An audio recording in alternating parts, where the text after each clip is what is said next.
uma situação similar. Olá! Você sabia que a chamada medicina veterinária integrativa é uma nova abordagem que entende que a saúde dos bichos é um ponto de equilíbrio entre a saúde física, mental e também o ambiente em que eles vivem? Pois é, este é o assunto do programa Em Discussão de hoje. E para ajudar a gente a entender um pouco melhor sobre este assunto, comigo aqui no estúdio, Thomas Faria Marzano, que é médico veterinário, e Mayra Rezende Formenton, que também é médica veterinária. Sejam muito bem-vindos. Obrigada. Obrigada pela participação de vocês. Imagina, obrigada a vocês.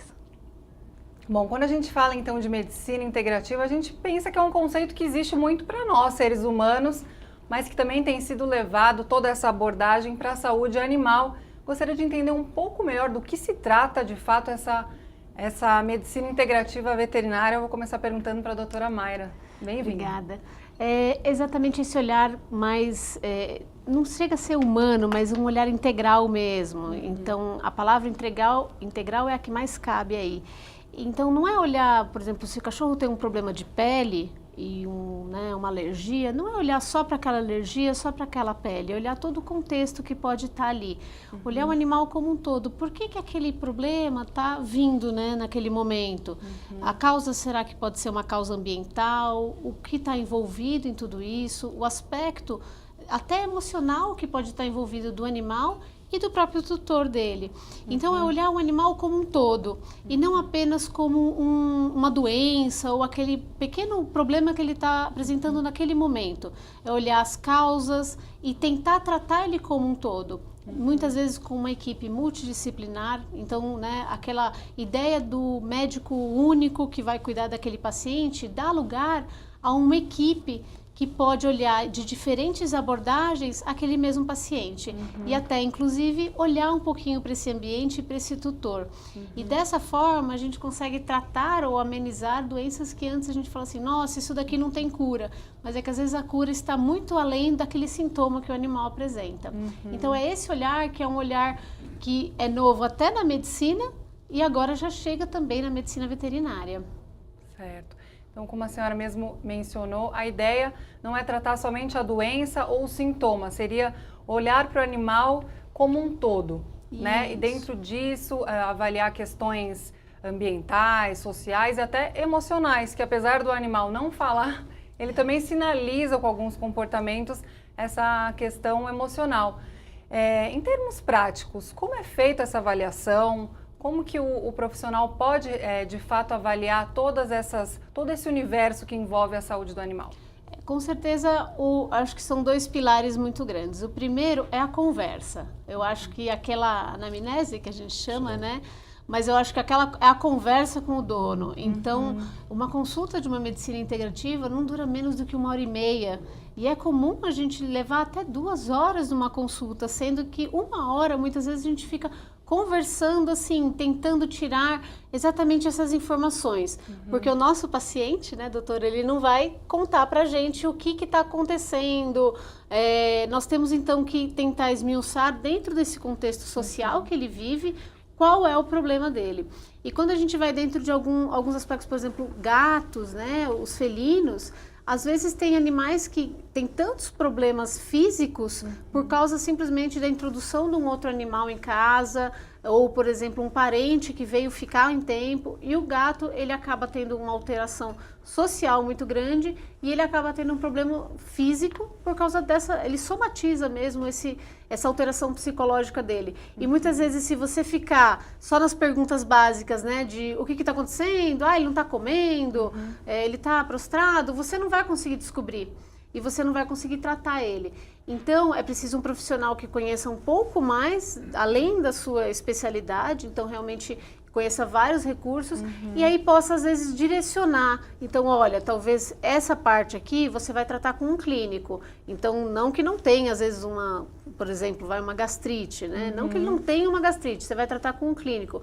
mas talvez esse aspecto social, você vai mudar, fazer uma mudança de manejo na sua casa, vamos ver um comportamentalista para ajudar esse animal a lidar com esse outro aspecto. Se ele tiver, às vezes, uma dor em algum lugar, vamos falar com um especialista em dor para entender como nós podemos integrar cada uma das partes da medicina. E é exatamente isso. Eu acho que a maior parte é tentando descobrir na conversa mesmo, esmiuçando cada um dos aspectos da vida do animal. E uma das coisas que eu quero salientar também, que é importante, isso daí é uma coisa nova, né? Que a gente integra. Mas se a gente olhar lá para trás, isso era muito visto como o famoso médico da família, né? Que era a pessoa que conversava, que sabia todos os hábitos. Hoje o mundo está muito imediatista. Muitas vezes a gente vai nos atendimentos, nas consultas, e os tutores, eles normalmente estão com o celular na mão, já com o Google ali, já com todos os sintomas, já com o diagnóstico. E às vezes a gente tem que fazer o contrário, conversar e fazer algumas perguntas que para nós é importante, para o tutor pode ser uma pergunta boba, mas para a gente é determinante para saber, como a doutora falou, alguma característica, alguma coisa diferente que você consegue falar, não é só essa doença, né? A gente tem que tratar e muitas vezes a gente trata até, né? A gente ajuda aos tutores, porque são problemas sociais, psicológicos, que o tutor tem, que ele passa para o animal e pode causar muitos outros problemas nos animais. Pode falar. Não, e você sabe que a gente pensa, né, e é um conceito novo, mas você falou não é tão novo, porque tem o médico de família. E na própria medicina chinesa, né, a medicina que a gente fala em medicina chinesa, todo mundo pensa em acupuntura. Mas a medicina chinesa em si, que já tem milhares de anos, né, foi desenvolvida mais de 5.000 anos antes de Cristo. Então, assim, ela é uma medicina que ela prega exatamente isso. O agulhamento, a acupuntura, ela é o final, né? Ela é, assim, o ato extremo, mas primeiro eles mudam a alimentação, o ambiente, então é o Feng Shui, tem as ervas chinesas, tem todo um contexto social para tratar aquela doença ou aquela dificuldade que o paciente estiver enfrentando. E a última coisa que prega-se na medicina tradicional chinesa é que você vai para o agulhamento. A gente acabou invertendo um pouco, né? Sim. A gente, aqui, né, a gente trouxe a acupuntura, o que foi um grande crescimento e um grande avanço, mas a gente acabou invertendo um pouco. Primeiro pega, já parte para fazer agulhamento e às vezes esquece-se um pouco desse outro contexto, que é o que realmente vai tratar, às vezes, o animal, né? Acho que a gente mesmo, você tem uma gastrite, se você não mudar seus hábitos alimentares, talvez você nunca se cure. E não vai ficar adiantando você tomar aquele remédio todo dia ali, sem mudar a alimentação. E é esse conceito que eu acho que a gente está resgatando e trazendo para esse contexto da veterinária. E dentro dessa medicina integrativa, quais são as principais especialidades que são utilizadas como ferramentas aí para tratar a saúde do animal, doutora? Eu acho que a clínica médica, ela é a base, né? Não importa, eu penso assim, eu acho que o doutor também pensa, não importa se você é um cirurgião, um clínico, um especialista em qualquer coisa, eu acho que a clínica médica é a base. Então, mesmo que você veja um cachorro mancando, uma pata, uma artrose, a clínica médica, ela vai dar base para isso. Então, eu acho que o clínico é o nosso ponto de partida. A partir daí, você tem os especialistas em volta. Então, se for necessário um fisioterapeuta, um acupunturista, um microfisioterapeuta, um nutricionista, né? Na verdade, um nutrólogo. E conforme você faz um mapeamento daquele paciente, você vai justamente identificar quais são os pontos. Eu acho que a área de fisioterapia, reabilitação, acupuntura, a gente está englobando um pouco mais essa parte, porque nós estamos muito presentes na vida do paciente, né? Então, quando a gente trata, né, um paciente na área de físio, na área de reabilitação, a gente acaba indo toda semana com aquele paciente, 1 hora, toda semana 1 hora. Depois de 1 ano, você já sabe a vida inteira dele, da família, né? Da sogra, de todo mundo, né? A gente acompanha toda a casa da pessoa, ainda mais quando a gente atende em casa. E isso acaba nos trazendo muitas informações e a gente acaba tendo uma visão um pouquinho mais ampla. E o buscar exatamente desse tratamento não convencional, buscar o que pode ser feito além disso, né? E, infelizmente, a gente acaba não conseguindo ir em outras áreas, porque às vezes seria necessário, por exemplo, inclusive um psicólogo para estar com a gente, porque infelizmente nós veterinários, nós às vezes lidamos com situações que nós não temos até a capacidade. Seria o ideal até ter um psicólogo, como é na medicina humana. Eles falam, olha, acho que isso a gente pode ter uma equipe, um psicólogo junto. E acho que isso que é a base é a clínica médica. E depois vem as especialidades junto, complementando esse paciente. A doutora toca realmente num ponto importante, a questão do psicólogo. Até estava lembrando de umas amigas, enfim, que compraram um cachorrinho e todas elas disseram, esse animal com certeza sofreu alguma coisa na infância, ele é muito assustado, ele tem um comportamento diferente, quer dizer... o animal ele acaba mostrando, né, no comportamento dele que tem alguma coisa de errado, apesar dele não falar. Quer dizer, é possível, então, fazer um tratamento que envolva essa parte emocional do animal? Sim, eu acredito que sim. Acho que hoje em dia até a parte de psiquiatria, né, já está evoluindo bastante. Sim. Já existem profissionais especializados nessa parte de comportamento animal. Eles mexem muito com essa parte de desenvolver o animal, mas eles sempre tocam no mesmo ponto. O desenvolvimento do animal, ele segue junto do desenvolvimento do tutor, tá? Porque não adianta só você tratar um ou tratar outro, né? Essa parte de comportamento é muito ligada nisso, né? Principalmente. Então, se o animal foi maltratado quando era pequeno, ele foi adotado, ele ainda continua com esses cuidados. E aí, muitas vezes, o médico veterinário, ele tem que instruir o tutor como ele deve agir nesses momentos. Porque tem muitas coisas que você não vai conseguir mudar no animal. Alguns traumas, algumas coisas que no humano a gente já tem uma diferença, né? Então, é instrução do próprio tutor como agir. E, inclusive, essa parte comportamental tem surgido grandes avanços nos últimos anos aqui na medicina veterinária, né? Eu acho que, principalmente em medicina felina e em medicina, né, de cães, em cães, por exemplo, tinha-se aquele pilar, né, que o cão, ele forma na matilha, o dominante, e o dominante é o que manda na casa.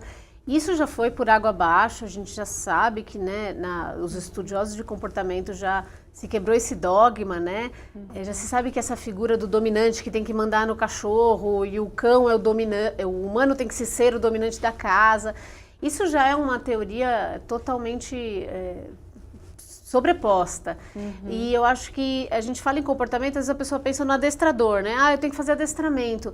Mas não, às vezes para problemas comportamentais, é realmente um trabalho, às vezes, psicológico junto ao animal. E tem veterinários já especialistas em comportamento para identificar esses fatores. E se preciso, às vezes, medicar, né? Porque tem alterações, da mesma forma com que o humano, existem, às vezes, algumas alterações que precisam ser medicadas.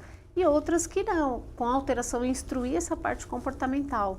Né? E o suporte a esse animal, às vezes a gente tem animal com doenças graves também, em que toda a família se desestrutura. E a medicina integrativa, ela olha não só para o animal, ela olha para a família. Né? Então, acho que você pega, às vezes, alguns casos, assim, às vezes a pessoa olha e fala, doutora, olha, eu trouxe aqui o meu cachorrinho porque ele está com um câncer e é o mesmo câncer que meu pai teve. E daí você olha, e aí você tem que entender que é um aspecto social. Um aspecto social, isso me faz lembrar também uma outra situação de uma amiga também que tem um cachorrinho e a cachorrinha é muito grudada com a mãe dela, e a mãe dela teve um problema no pé direito, e a cachorrinha também, e ela começou a mancar. Não é que a cachorrinha começou a mancar também? Então, quer dizer, existe essa questão social, o ambiente ali, a personalidade dos donos influenciam ali diretamente na saúde daquele animal. Exatamente. E não tem como você falar assim, para essa pessoa, né, que falou, olha, minha mãe tá mancando e meu cachorro tá mancando na mesma perna. E é engraçado porque às vezes é a mesma doença. Aí você fala assim, olha, seu cachorro teve uma lesão no ligamento. A pessoa fala, nossa, eu tive uma lesão exatamente no mesmo ligamento. Isso acontece mesmo. A gente vê no dia a dia. E muitas vezes a gente tem que lidar com esse aspecto social, desde uma coisa mais simples até uma coisa mais difícil. E até entender o que antigamente tinha aquele pensamento, mas é só um cachorro, né? Por que você está sofrendo tanto? É só um cachorro. Mas não é só um cachorro. Para aquela pessoa, isso pode significar uma mãe, pode significar um pai, um irmão. Né? O animal ele já tem um aspecto dentro da vida social da família é extremamente diferente. Né? Então, ele é o ente da família, ele não é mais o cachorro que fica fora de casa. E esse é um aspecto que a gente tem que pensar e tratar junto com a medicina tradicional. E eu não acho que sim, se exclui a medicina tradicional, né? Não é que, eu sempre penso assim, todas as outras técnicas, se está com uma infecção, se tem até um câncer, você não vai deixar de fazer uma quimioterapia, você não vai deixar de fazer uma cirurgia que é necessária, mas há meios de você aliviar isso, né? E olhar um pouco mais para esse aspecto. E, senão a gente fica aquele olhar de só... vamos tirar isso aqui, fazer isso aqui, e sem olhar para a pessoa que está sofrendo junto, né? O animal, a pessoa, a família. Eu acho que é muito importante. E dentro desse conceito aí da medicina integrativa, nós temos uma série de especialidades, como a própria doutora mencionou, então os florais, a acupuntura, os remédios homeopáticos. Pesquisando um pouco mais sobre esse conceito, eu cheguei até a ver o reiki, passe espiritual. Eu ia falar um pouquinho sobre isso, quer dizer, essa parte espiritual também está sendo levada para esse universo aí da medicina, já existem comprovações científicas sobre isso, como que é, doutora? A parte do reiki, tá, já tem um pouquinho mais de comprovação, inclusive um pesquisador, um dos principais pesquisadores foi um brasileiro, tá, que fez o mestrado dele na Universidade de São Paulo, que ele comprovou, ele não pôde chamar de reiki, né, porque não é um termo técnico, então ele chamou de impostação de mãos, né. Ele comprovou então em ratos, né, que a impostação de mãos tinha ali alguns efeitos. É muito interessante o trabalho dele, é um dos trabalhos mais citados aí nessa área, comprovando o efeito, por exemplo, do reiki. E o reiki, ele não é uma coisa ligada à religião, ele é uma questão mais energética do próprio corpo, que todos os seres têm essa energia, né? E você consegue canalizar essa energia. A questão dos passes espirituais, aí já fica um pouco, a gente fala... atrelado às vezes à religião ou não, né? Mas existem já alguns centros que trabalham, né, na parte principalmente espiritismo, tem alguns centros que são conhecidos, né? Acho que você já teve algum paciente que sempre falou, eu levei. Sim. E uma coisa que a gente fala assim, na parte espiritual a gente ainda não tem uma comprovação científica que a gente pode falar, como eu te citei esse artigo desse brasileiro, né? Uma coisa assim, dentro dessa universidade eles estudaram o animal e conseguiram pegar o passe, isso a gente ainda não tem. Porém, é o que eu falo para essas pessoas, e isso eu acredito muito. Se está fazendo bem para você e está fazendo bem para o seu animal, eu acho que você tem que fazer, né? Se vocês dois estão melhores, e esse é o conceito, né, de você integrar, independente da sua religião, se isso está te fazendo bem, está fazendo bem para você, está fazendo bem para o seu ambiente, mal não fará, né? Então, eu acho que é válido. Eu acho que dentro desse contexto social ele é extremamente importante, né? Você olhar. Às vezes, em algumas abordagens, é uma pergunta que a gente faz para a pessoa, né? Dentro de UTIs já é comum você perguntar qual que é a sua religião, né? Justamente para você saber. E até dentro da medicina veterinária, a gente pergunta, muitas vezes a gente tem questões de eutanásia envolvido, em casos extremamente graves, e a gente pergunta muitas vezes para a pessoa qual que é a sua religião, porque isso é importante para a gente colocar no contexto social e tentar fazer o melhor pelo cachorro dela. E a pessoa, às vezes, ela fala, doutora, eu acho que eu estou fazendo um carinho na cabeça dele de manhã e ele se sente melhor. Se ele se sentiu melhor...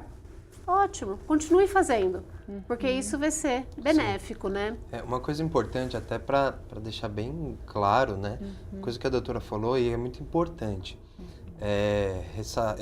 salientar isso, ressaltar cada vez mais, que a gente não pode tirar a medicina tradicional, né? Porque existem muitos casos e muitas vezes que a gente vê na internet, pessoal, influenciadores aí, que eles falam assim, não, você não precisa curar operar esse tumor, né? Você faz isso, eu faço a minha cura espiritual, assim ele vai...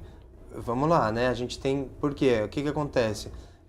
A pessoa chega a um ponto a acreditar tão forte nisso que às vezes ela piora o quadro do animal. Né? Então esse é o mais importante, né? Não podemos também deixar... A doutora colocou bem certo isso. Essa medicina é importante. A gente tem que fazer o que o clínico, que o outro veterinário, outro especialista colocou. As outras integrações que vão fazer com as outras especialidades, tem gente que às vezes, um dos casos, né, a gente pegou um caso outro dia no hospital, que o animal tinha rompido o ligamento, né, do joelho, e era um caso cirúrgico. Sim. Porque existem casos desse que não é cirúrgico, é que a gente consegue, com a fisioterapia, com a acupuntura, consegue fazer. Porém, ela falou, eu não concordo com cirurgia, eu só vou fazer acupuntura. E aí a gente fala, tudo bem, né? É uma escolha. A gente tem que colocar isso, né? Que a gente fala, mas é uma escolha. Mas o paciente pode ter essa escolha nesses casos? Então, o tutor tem a decisão. Ele tem a decisão. Muitas vezes, em alguns casos, a gente tem até passar um termo para o tutor de responsabilidade. Olha, não é o que a gente quer mais. E nesse momento ela falou, eu vou fazer isso. E depois de 2 meses, teve uma piora muito grave. E o animal teve que entrar em cirurgia e a recuperação foi muito complicada. Então, assim, é a que a gente fala, acredita também no médico veterinário, que ele vai te levar para o caminho certo, tá? Então, a ideia, na verdade, da medicina integrativa não é excluir a medicina tradicional. Na verdade, seria unir todas essas técnicas e ferramentas e ter essa visão holística, né, assim, do todo. A visão do todo. Antigamente se falava muito, né, na medicina holística. E aí esse termo acabou caindo um pouco de desuso. Por quê? Porque confundia-se um pouco com curandeirismo e até com essa coisa do eu não tenho mais o que fazer, então vou fazer alguma coisa holística. E não, são tratamentos, né? As pessoas levaram esse conceito para o lado místico, vamos dizer assim. E não são. São tratamentos integrados, né? Aí depois... Que complementam a medicina tradicional, na verdade, né? Chegou-se a utilizar o termo medicina complementar. Porém, há casos em que ela não é complementar, em que ela é a espinha dorsal, né? Então, por exemplo, uma ruptura de ligamento cruzado do joelho, em cães, em poucos casos, eu que trabalho com a medicina complementar, eu falo, a pessoa vem, porque eu não queria operar, eu falo, olha, é melhor você operar, mostra aqui, ó, tá vendo, por esse motivo, a não ser que tenha uma contraindicação, né? O cachorro extremamente, tem muito mal da parte clínica, né? Tem 19 anos, você não vai submeter, um risco maior de cirurgia. Às vezes um cachorro, um animal saudável, a gente fala, não, tem que operar, e depois faz a fisioterapia. E tem outros casos que já não, então, né, normalmente, por exemplo, né, da linha ortopédica, as displasias coxofemorais, que é aquela incongruência, né, e a artrose do quadril, é uma coisa que hoje em dia a base do tratamento é fisioterapia e acupuntura. Né? O tratamento cirúrgico, ele ajuda pouco nesses casos. A base é a fisioterapia e a acupuntura.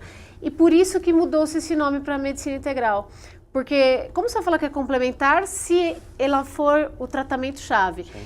E aí, cabe a exatamente esse veterinário, né, e ao tutor pesar um pouco a escolha, né? Então, exatamente, tem uma infecção, tem que dar um antibiótico, você tem que não deixar de lado a clínica médica, né? É um ponto importante, quer dizer, como avaliar qual é o tratamento mais adequado, né?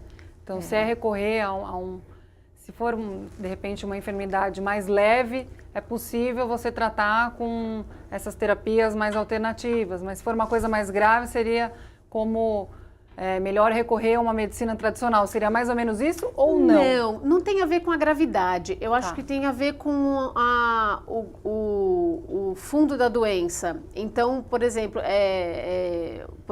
uma artrose, ela pode ser muito mais grave do que uma lesão de ligamento, por exemplo. E o tratamento de uma artrose é muito mais com essa medicina complementar, com fisioterapia, acupuntura. Então depende da doença. Depende da doença, exatamente. Mas com certeza, por exemplo, foi atropelado, está com sangramento. Eu não vou falar, não, vamos colocar uma agulha para conter. Não, ele tem que passar por exames e passar por uma cirurgia. Mas não tem a ver com gravidade, tem a ver com o tipo. O tipo da fratura, o tipo da doença. E também o tempo da doença, porque, por exemplo, você tem o conceito de cuidados paliativos, e inclusive isso vem da medicina, né, da parte humana. Por exemplo, você tem um animal já em estado terminal, né?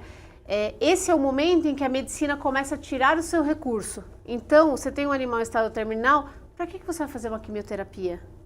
Entendeu? Então aí você começa a tirar a medicina tradicional. Então vamos dar analgésicos para ele se sentir bem, mas vamos dar o menor grau de intervenção possível. Então eu vou manter esse animal todo cheio de catéteres e tubos. Em medicina também se faz isso, né? Eles colocam nos hóspedes para assim ter o menor grau de intervenção possível, controle de dor, e aí você recorre, entendeu? Como não é gravidade, porque esse é um caso muito grave. Sim. Mas assim, você fala, acho que aqui a medicina tradicional, né, o dar remédios não vai me ajudar mais. Então é melhor eu trazer o conforto, e o conforto talvez eu consiga com medicamentos para dor, mas com talvez uma fisioterapia, uma acupuntura, uma coisa mais paliativa. Que viria mais para melhorar um pouco a qualidade de vida, mas não que vá trazer a cura efetiva daquela doença. Bom, falando um pouquinho de acupuntura, que é uma das especialidades, queria perguntar para o doutor, como que funciona essa técnica? E se a técnica que é aplicada nos animais é a mesma que é aplicada em pessoas? Existe alguma diferença? Como que é isso, doutor? É o que a gente vê lá no hospital, principalmente. Hoje a acupuntura ela está muito difundida, né? As pessoas vão procurar especificamente. Muitas vezes, né? Não passa no veterinário e ele fala, não tem alguma acupuntura específica para isso, tá? A técnica ela é muito similar à humana, né? Tem algumas diferenças, principalmente por causa da parte de fisiologia, dos tipos de doença, de onde a doença ela vai atingir, o que ela vai atingir, onde ela vai atuar, né? Mas ela é muito similar, né? As agulhas, as técnicas são muito parecidas de um para o outro. Claro que, né, uma coisa é você estar lidando com um animal, tá? Então, assim, no humano, né, ele fala assim, ó, fica quietinho, tá? Eu vou colocar uma agulhinha aqui, vou fazer uma técnica X, aí outra é no animal. Então, uma das primeiras avaliações que são feitas é se o animal é dócil, se não é, né? Porque às vezes você não consegue nem mexer no animal. Então, assim, será que a acupuntura seria o melhor tratamento para aquele animal, sendo que ele vai se estressar, ele pode ter problemas em outros pontos. Mas sedar um animal não é uma opção.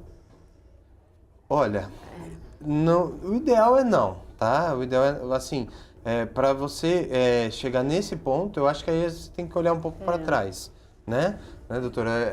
Olhar um pouco assim, será que sedar um animal, colocar ele num procedimento toda vez, né? Porque a acupuntura não é uma vez só, né? Normalmente tem casos que você faz até 3 vezes numa mesma semana. Então, se você tem esse ponto, melhor olha para trás, vê se você espera um pouco, vamos ver se não tem outras alternativas em vez disso. Tá certo. O programa em discussão vai para um rápido intervalo, não saia daí, a gente volta já já.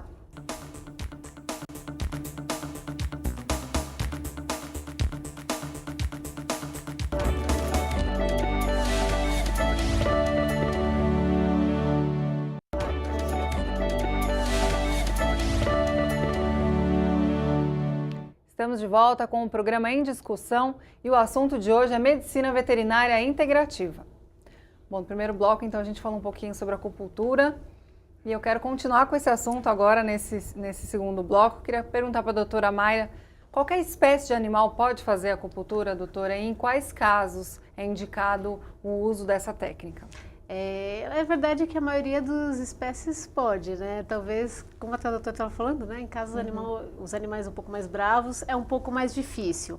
Mas as técnicas podem ser adaptadas, né? A gente sabe de alguns colegas nossos que atenderam cobras, répteis, até...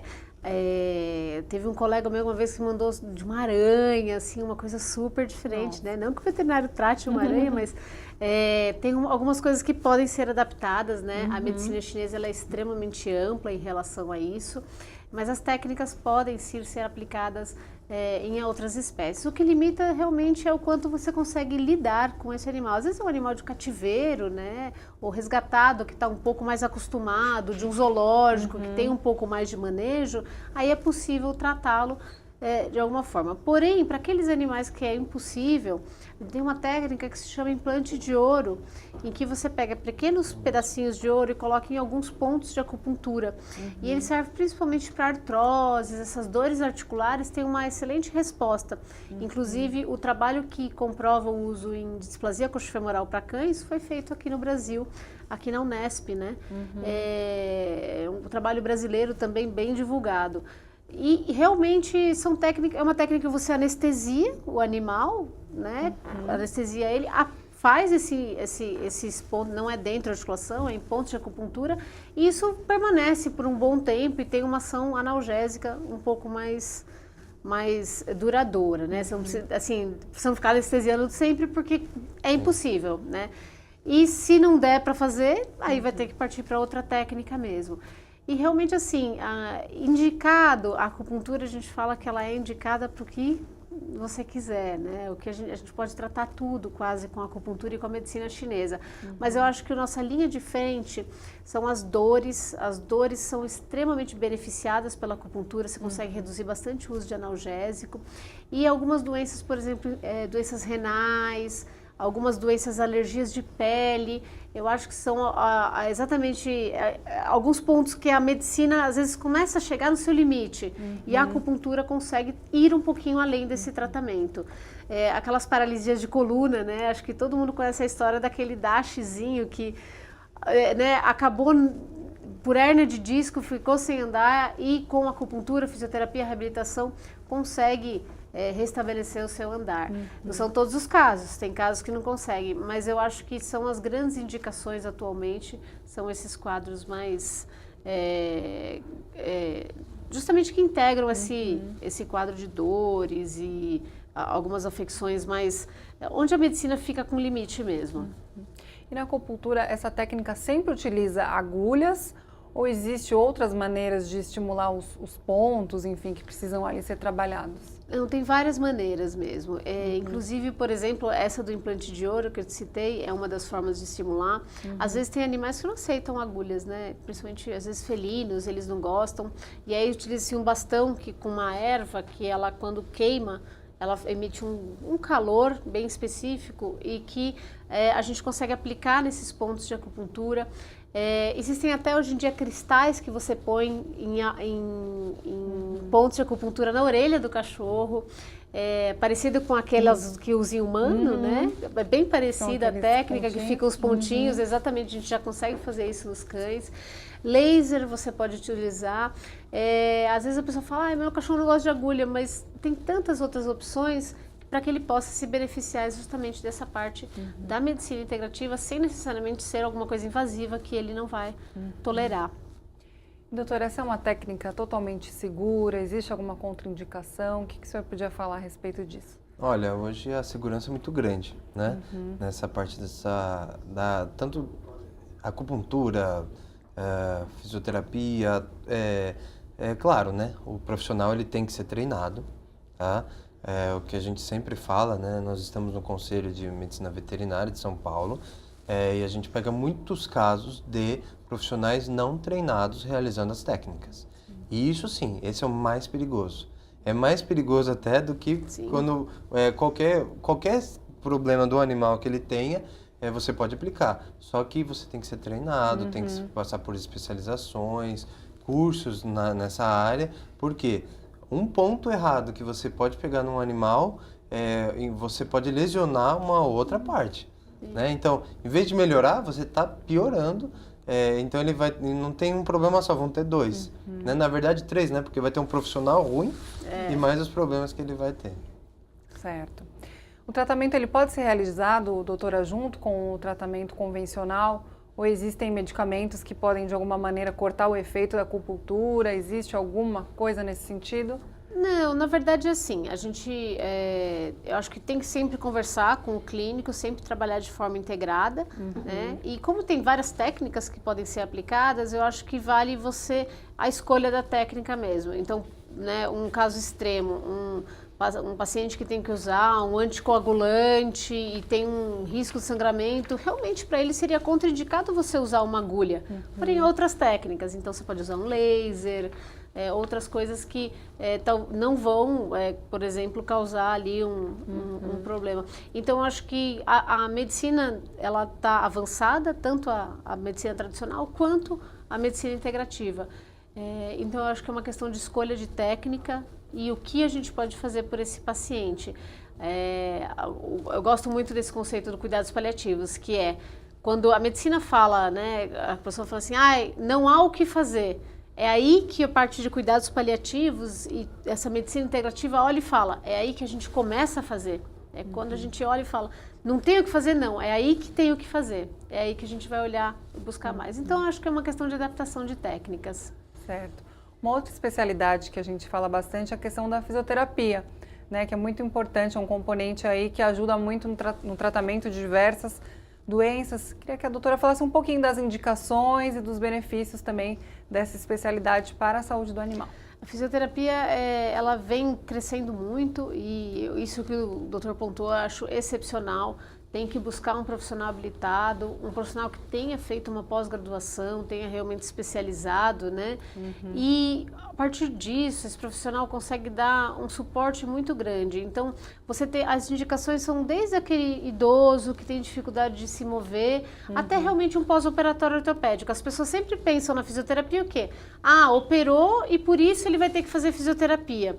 Mas não, na verdade, como eu citava antes, a displasia coxofemoral e tem várias outras, a própria geriatria, né? Então você tem um animal idoso, que às vezes a pessoa fala, ele tá quietinho no canto, deixa ele. Quanto mais quietinho ele ficar no canto, mais ele vai ficar sofrendo, né? Tendo uma coisa que a gente chama que é imobilismo. Então é o contrário, a gente tem que tirar esse animal do imobilismo e fazer ele se mover. E muitas vezes com a fisioterapia. A gente ajuda, por exemplo, pacientes com câncer a reduzir o uso de analgésicos, pacientes que têm dificuldades de locomoção e até realmente algumas outras partes complementares da fisioterapia que envolve muito o manejo e essa parte psicossocial. A gente acaba trazendo o dono para próximo, porque eu sempre vou falar, olha, você vai ter que fazer uma massagem, você vai fazer um exercício no seu cachorro. Isso aproxima o tutor do cão. E justamente você melhora essa relação homem-animal. Isso é um aspecto social que eu acredito que só um cuidado muito bem feito pode fazer. Uma coisa que está muito em alta agora, né, é o uso também da fisioterapia na parte de emagrecimento dos animais. Com certeza. Né? Porque hoje a gente já não come tão bem, né? Normalmente os animais estão ali, aí os tutores ficam com dó e dão e acabam dando mais e engorda, tá? E aí... Ela tem um problema de coluna, né? Tudo. E aí como que você vai fazer? Aí tudo bem, vou usar exemplo nós, né? A gente melhora a alimentação, começa a fazer exercícios, ok, e os animais? Né? Então a fisioterapia ajuda muito porque ela vai fazer com que esses exercícios diminua a parte de exposição das articulações, faz com que o animal ele consiga emagrecer de uma maneira correta, né? Não vai emagrecer muito. Então, somado com uma nutróloga para passar uma alimentação certa, um clínico para ver se ele está com tudo direitinho, não tem nenhuma doença, a fisioterapia ajuda muito nessa parte. Lá no hospital a gente está tendo muitos assim casos que você vê e fala assim, nossa, como melhora. E os tutores, eles gostam muito disso, né? Na parte do fortalecimento também, doutor? Tanto fortalecimento, o próprio emagrecimento, né? Porque o animal começa a gastar os quilinhos a mais, né? Deixar mais assim. E ele começa mesmo. Você consegue ver animais que emagrecem. A gente tem um caso lá do animal que ele tinha 37 quilos. Tá? O ideal seria ele ter 27. Então, 10 quilos a mais para um animal muita diferença. Com manejo alimentar, com sessões de fisioterapia, que a gente tem a piscina aquática lá, né, que ela é dentro da água, então ela diminui esse contato das articulações, o impacto, ele consegue caminhar melhor e ele não sente, porque normalmente quando ele vai na rua, o animal anda muito pouco, porque ele começa a sentir dor na articulação por causa do peso. Então isso daí que ajuda, mas nessa parte de emagrecimento, o fortalecimento, é muito legal. Doutor mencionou então a esteira aquática. E que outros equipamentos vocês utilizam na fisioterapia? Olha, são quase todos como tem na fisioterapia humana. Alguns um pouco adaptados, mas inclusive tem vários equipamentos que o pessoal olha e fala, nossa, é igual o da minha fisioterapia. Eu falo, não, é exatamente o mesmo. Nós já temos alguns produtos da linha veterinária, mas na verdade não há diferenças entre a linha veterinária. A gente fala que às vezes é só o preço, né?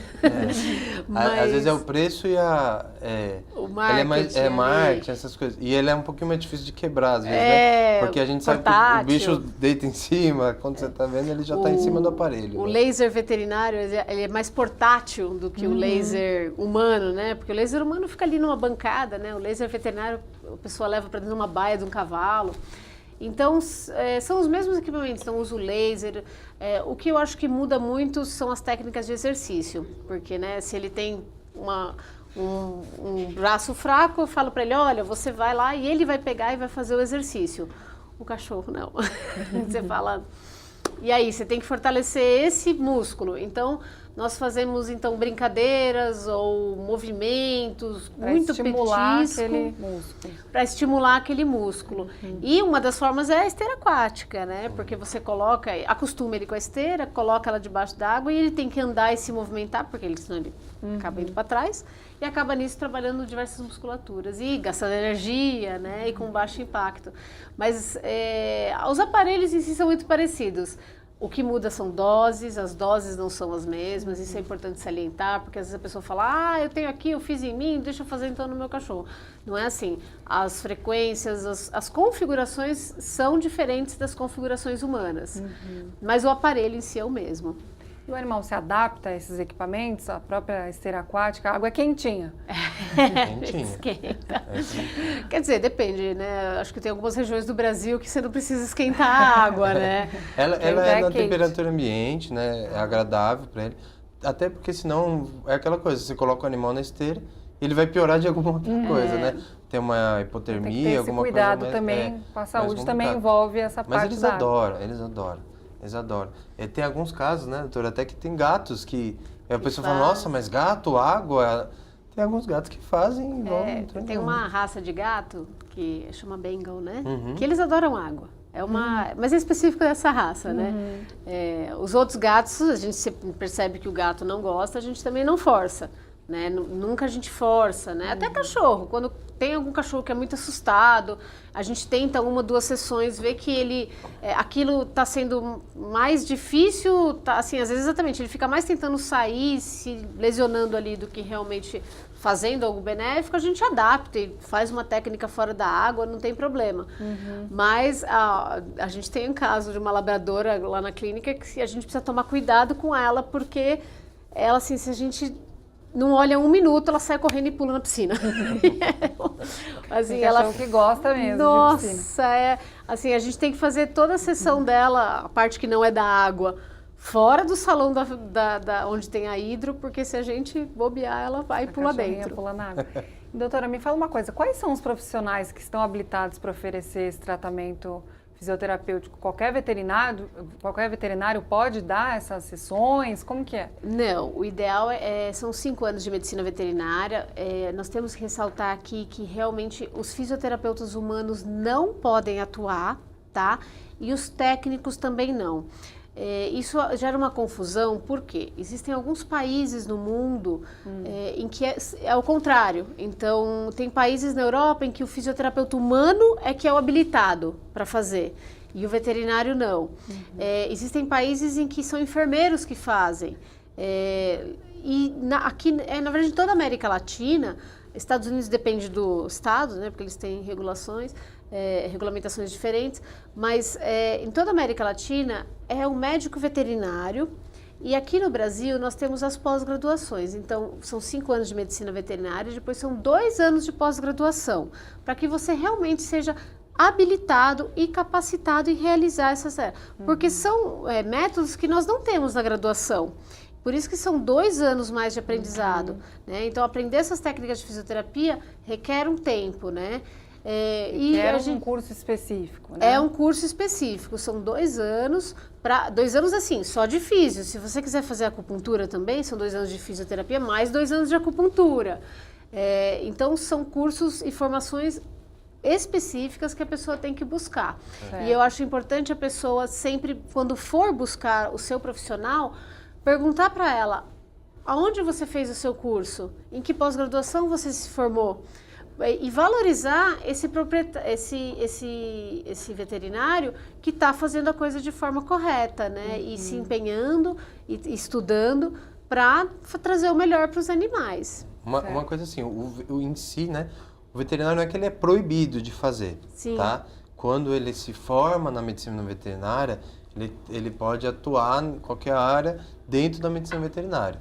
O que a gente só salienta aqui é que o ideal é que quando for procurar qualquer serviço ou alguma técnica dessa, né? Sim. Que aí sim você procure um profissional que tenha todo o gabarito Que realmente necessário esteja para habilitado isso. para Sim, aquilo. com certeza. Exatamente. Mas, doutor, me fala uma coisa, existem exercícios de fisioterapia que podem ser feitos em casa pelo próprio dono ou é perigoso?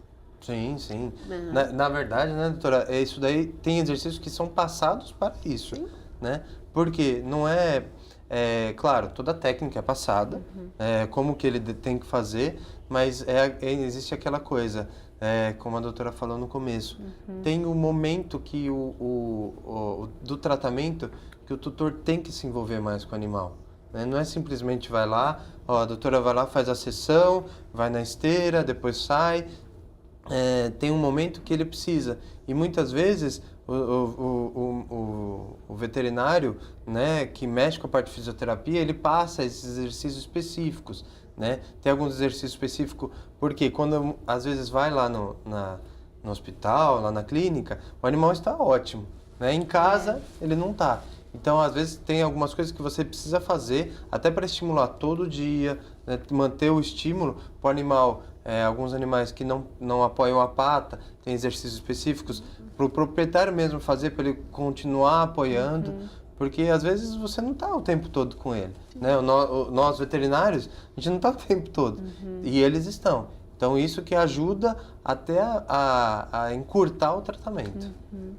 Doutora, normalmente quantas sessões são indicadas nesses tratamentos? Uma sessão dura em torno de quanto tempo, mais ou menos? É bem variado. Aí é bem variado. Tem fisioterapia que vai para o resto da vida? Tem fisioterapia para o resto da vida, né? E aí tem muito a questão do quanto o tutor vai participar, né? Então, sim, tem problemas que a gente fala não tem solução. Então, né, às vezes o animal tem uma artrose muito grande, alguma coisa que sempre vai precisar de um suporte de fisioterapia, de acupuntura, de alguma outra técnica. E principalmente, depende do quanto o tutor vai ajudar. A gente tem casos em que o tutor não consegue, né? Há um tempo atrás a gente atendeu, era um pitbull de 34 quilos, aqueles assim enormes, que era do filho e que ficou para a senhorinha. Então chega lá, né, para mim, uma senhorinha assim de 80 anos com o pitbull. E eu vou falar como para ela, ajoelhe no chão e faça um exercício com o seu cachorro. A gente não vai conseguir. Então esse cachorro ele provavelmente vai ter que fazer mais sessões, o tratamento dele vai ser um pouco mais longo, porque eu não vou conseguir pedir para que a senhorinha faça tudo dentro de casa. Mas às vezes vem aquela pessoa que tem, olha, não, eu consigo fazer em casa, vou me dedicar a fazer, porque também tem a dedicação, né? Eu vou fazer os exercícios propostos. Então, às vezes, eu chego para a pessoa e falo, olha, então tá bom, se você fizer todos os dias esse exercício, você pode vir aqui uma vez por semana, por exemplo. E aí, essa integração é muito importante. E por isso varia muito também, né? O quanto a gente consegue integrar. Uma coisa hoje que até é realidade, né, no hospital, é a gente fazer a parte da fisioterapia no pós-operatório imediato, né? Já existem casos que a gente consegue fazer isso, né? Então a gente tem a fisioterapia, a fisioterapeuta vai lá, ela faz toda essa parte e melhora a dor, diminui edema, inflamação, melhora até o pós-cirúrgico. E acabou o procedimento cirúrgico. Na própria internação a gente já consegue fazer. Muito bom. Falando um pouquinho sobre homeopatia agora, queria que vocês falassem um pouquinho sobre o tratamento. Ele pode ser utilizado para qualquer doença? Qual que é a diferença entre esse tratamento para a medicina convencional? Enfim, queria que a doutora explicasse. explicasse pra gente. A homeopatia, ela vai justamente buscar o que é. Para a homeopatia, a doença, ela é apenas a ponta do iceberg, né?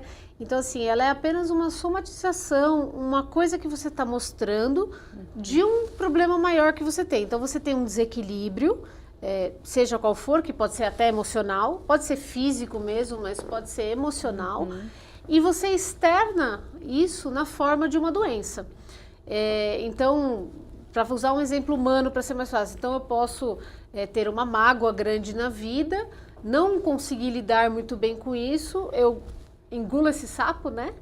E 5 anos depois eu vou desenvolver uma gastrite, ou eu vou desenvolver uma alergia de pele, ou até, em casos mais graves, né? Às vezes um câncer, por exemplo, né? E isso até a gente, quase que aquele senso comum, né? Olha, não guarda essa raiva que vai te dar câncer, né? Porque a gente sabe que tem essa questão da somatização. Então, esse é o olhar da homeopatia, que a doença, ela não é a causadora, ela é uma consequência. E justamente a homeopatia vai tentar, através dos seus remédios, que, né, tem uma diferença grande, né, tem a questão de diluição, né, e tem todo um princípio de similaridade da água que vem passando por esse... todo um estudo muito legal que tem feito, e tem muitos trabalhos científicos em cima da homeopatia comprovando o seu efeito, né? Ainda não se tem comprovado em tudo, mas tem algumas coisas que já se comprovou.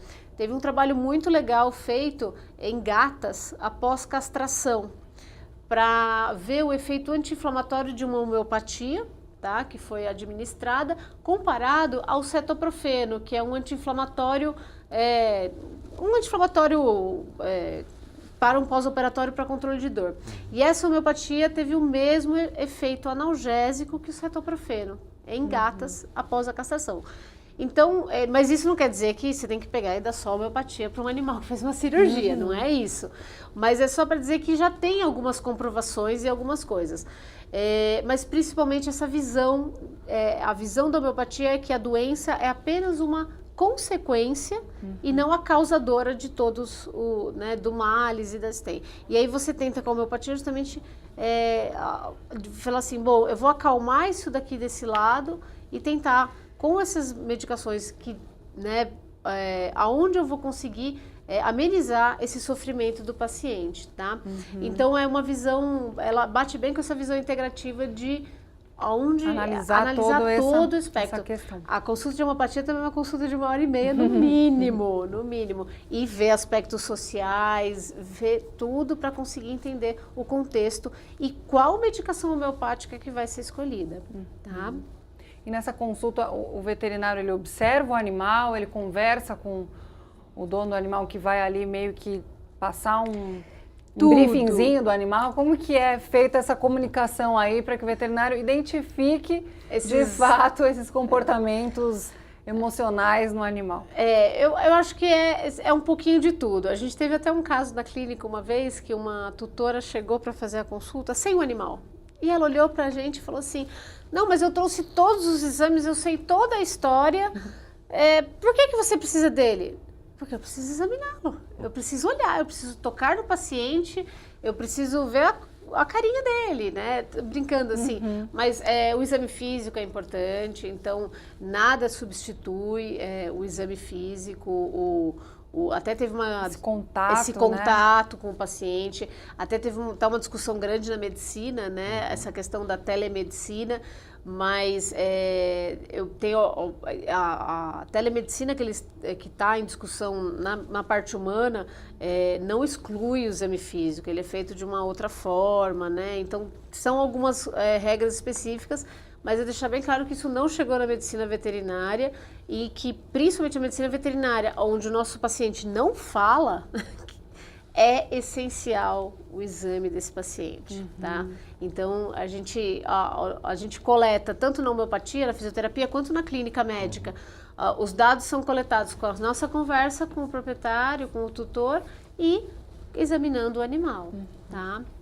E, doutora, na sua visão, as pessoas têm se interessado por todos esses tratamentos aí complementares? Como que as pessoas reagem a tantas opções aí que a gente tem para cuidar do animal? ainda está iniciando isso, né? Não, a gente não pode falar, nossa, nós gostaríamos que estivesse mais, tá? Mas hoje essa coisa do imediatismo, de eu quero um tratamento, eu quero que isso cure em alguns dias, eu não quero voltar, não tenho tempo para ficar conversando, né? Muitas vezes as pessoas nem levam um funcionário ou mandam algum cuidador fazer isso. Então, esse é um pouco mais complicado, tá? Mas quando a própria pessoa, ela já tem isso para ela, na vida dela, fica muito mais fácil.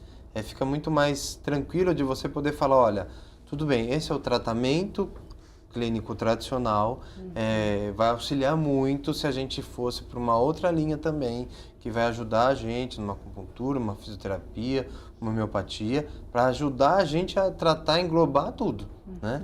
E normalmente quando a gente consegue colocar todos os tratamentos, tanto a parte integrativa, né, a parte mais fisioterapia, acupuntura, homeopatia, já com o tradicional, a coisa é muito melhor, né? O tratamento é melhor. Normalmente a doença, a gente tem a cura total, né? Ou ela demora um pouco mais para voltar. Então, esse seria o ideal, tá? Mas a gente sabe que... existe um resultado concreto aí. Existe, com certeza, com certeza. Tá certo. Gente, muito obrigada pela participação de vocês. Nada, que é isso. O programa Em Discussão fica por aqui. Muito obrigada pela sua importante audiência e até o próximo programa.